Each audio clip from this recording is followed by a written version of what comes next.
নমস্কাৰ মাই বিজুলী এপৰ জৰিয়তে এপিডিচিএলৰ স্মাৰ্ট মিটাৰ বিল কেনেকৈ ডাউনলোড কৰিব পাৰিব লগতে এপিডিচিএলৰ স্মাৰ্ট মিটাৰ বা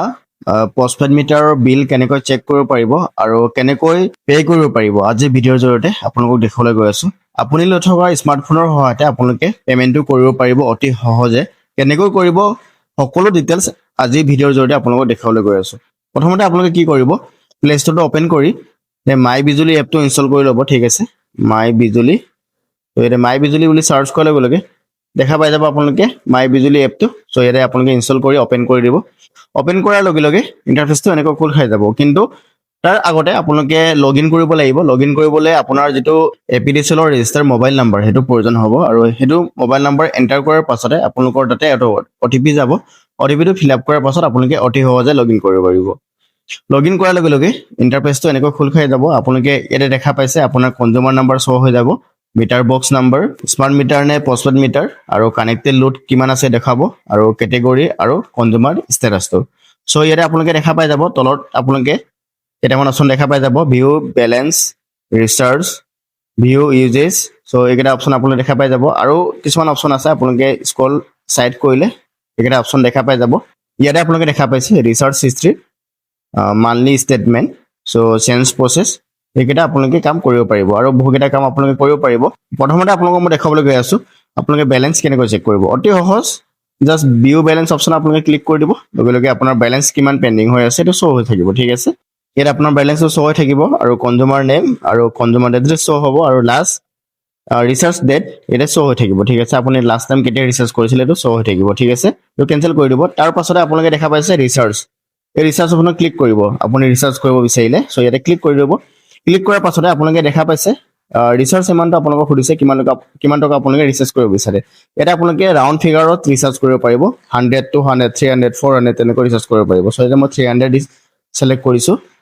300 সিলেক্ট কৰাৰ পাছতে মেক পেমেন্ট অপচনটো ইয়াতে আপোনালোকে দেখা পাইছে মেক পেমেন্ট অপচনটো ক্লিক কৰি দিব ঠিক আছে এটা ক্লিক কৰাৰ লগে লগে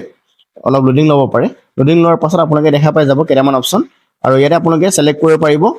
ইউপিআই অপচনটো ইউপিআই অপচনটো সিলেক্ট কৰিলে আপোনাৰ যদি ফোন পে গুগল পে আছে তেন্তে আপোনালোকে পেমেন্টটো কৰিব পাৰিব আৰু আপোনালোকে দেখা পাইছে ক্ৰেডিট কাৰ্ড ডেবিট কাৰ্ড অপচনটো আপোনাৰ যদি ডেবিট কাৰ্ড আছে এটিএম কাৰ্ড আছে যদি এটিএম কাৰ্ডৰ থ্ৰুৰে আপোনালোকে পেমেন্টটো কৰিব পাৰিব ঠিক আছে আৰু ইয়াতে আপোনালোকে ওয়ালেট অপচনটো দেখা পাইছে ইয়াতো আপোনালোকে পে কৰিব পাৰিব মই ইয়াতে ইউপিআই অপচন সিলেক্ট কৰিছো সিলেক্ট কৰাৰ পাছতে পে বাই এনি ইউপিআই বা পে বাই ইউপিআই কিউআৰ সো ইয়াতে কিউআৰ ক্লিক কৰিলে আপোনালোকৰ মোবাইলত এটা কিউআৰ কোড শো হৈ যাব so QR code option click কৰিলে এটা স্ক্যান কৰি আপোনালোকে পেমেন্ট কৰিব পাৰিব আপোনাৰ যদি ফোনত গুগল পে ফোন পে নাই আপুনি বেলেগৰ ফোনৰ থ্ৰুদি পে কৰিম বুলি ভাবে আৰু এটা আৰু এটা অপচন দেখা পাই যাব আপোনালোকে পে ভাই এনি ইউপিআই এপ যদি আপোনাৰ তাত ফোনত Google pay phone pay install আছে অলৰেডি সো হেতুৰ থ্ৰুদি আপোনালোকে পেমেন্টটো কৰিব পাৰিব ঠিক আছে বেলেন্স চেক আৰু ৰিচাৰ্জ কেনেকৈ কৰিব পাৰি এটো আপোনালোকক দেখালো এতিয়া আপোনালোকক দেখাম আপোনালোকে স্টেটমেন্ট কপি বা আপোনালোকক যদি বিলৰ ৰিসিপ্ট লাগে তেন্তে আপোনালোকে কেনেকৈ ডাউনলোড কৰিব পাৰিব চাও এটো খুবেই প্ৰয়োজন হয় কেতিয়াবা আপোনালোকক চৰকাৰী কামত বা কিছুমান এগ্ৰিমেন্টত আপোনালোকক ইয়াত আপোনালোকে দেখা পাইছে মান্থলি স্টেটমেন্ট এই মান্থলি স্টেটমেন্ট অপচন ক্লিক কৰিলে আপোনালোকে মান্থলি কিমান ৰিচাৰ্জ কৰিছিলে বা কিমান আপোনাৰ বিল আহিছে এটো আপোনালোকে ডাউনলোড কৰিব পাৰিব আৰু ইয়াত আপোনালোকে দেখা পাইছে ৰিচাৰ্জ হিষ্ট্ৰী এই অপচন ক্লিক কৰিলে আপুনি কিমান ৰিচাৰ্জ কৰিছিলে মান্থলি হেতু আপোনালোকে চাব পাৰিব ইয়াতে মই সিলেক্ট কৰিম মান্থলি স্টেটমেন্ট ইয়াত সিলেক্ট কৰাৰ পাছতে আপোনালোকে দেখা পাইছে কোনটো মাহৰ কাৰণে আপুনি বিলটো উলিয়াব বিচাৰে সো এটা মই মাৰ্চ মাহটো সিলেক্ট কৰিছো 2026 চন অটোমেটিক সিলেক্টেড আছে আৰু ডাউনলোড অপচনত ক্লিক কৰিম সো ক্লিক কৰাৰ লগে লগে আপোনালোকে দেখা পাইছে ওপেন কৰিব কাৰণে আহিছে সো এটা মই ফাইল বাই গুগল এই অপচনত সিলেক্ট কৰিম আৰু বম এনেকৈ শো হৈ যাব এই কপিটো আপোনালোকৰ যিকোনো অফিচিয়েল কামত বা যদি আপোনাক এড্ৰেছ প্ৰুফ দিব বিচাৰে